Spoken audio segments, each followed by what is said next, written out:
তৃতীয় পর্যায়ভুক্ত স্বাস্থ্য পরিষেবা কেন্দ্র হেলথ কেয়ার সেন্টারকে আরও উন্নতমানের বানিয়ে বহিরাজ্যের রোগী রেফারের সংখ্যা কমানো সরকারের লক্ষ্য। আজ আচমকা জিবি ও এজিএমসি হাসপাতাল পরিদর্শনে গিয়ে কথা বললেন স্বাস্থ্য সচিব ডক্টর সন্দীপ আর রাঠোর। এদিন তিনি বলেন, জিবি হাসপাতাল ও এজিএমসি হাসপাতালের বিভিন্ন বিভাগ ঘুরে পরিষেবা খতিয়ে দেখেছেন, সুবিধা অসুবিধার কথা শুনেছেন। আজ এক বৈঠকের আয়োজন করা হয়েছে। তিনি আরও জানিয়েছেন, ওই বৈঠকে বিভিন্ন বিষয় নিয়ে আলোচনা করা হবে।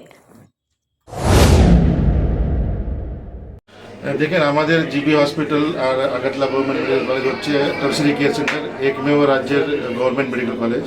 আজকে আমি এই মেডিকেল কলেজের ক্যাম্পাসের মধ্যে প্রত্যেক বিভিন্ন ডিপার্টমেন্টে ঘুরেছি, ওনাদের কী অসুবিধা আছে এটা জানতে পেরেছি। প্লাস এখন আমরা একটা সভা করব, যার মধ্যে আবার ওনার কোনো যদি ইস্যু থাকে এটা নোট করব।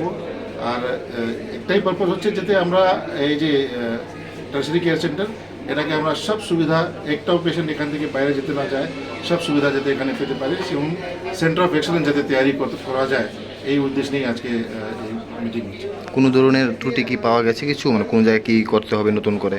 না, এরকম ত্রুটি না। আমরা যেখানে কিছু রিনোভেশনের দরকার আছে, কোনো নতুন মেশিনের দরকার আছে, সেটা আমরা টেক আপ করবো। এটা আমরা কিছুদিন পরে চুরির একটা ঘটনা ঘটে, সেই বিষয়টা কীভাবে দেখছে ডিপার্টমেন্ট?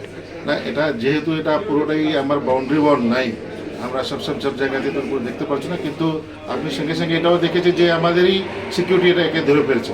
তো এটা আমরা এটা লেগে সজাগ আছি। আমরা আবার ভবিষ্যতে এটা যাতে না হয় এরকম সিকিউরিটিকেও নির্দেশ দিয়েছি। Thank you. Bureau report, S Bharat live 24 hours.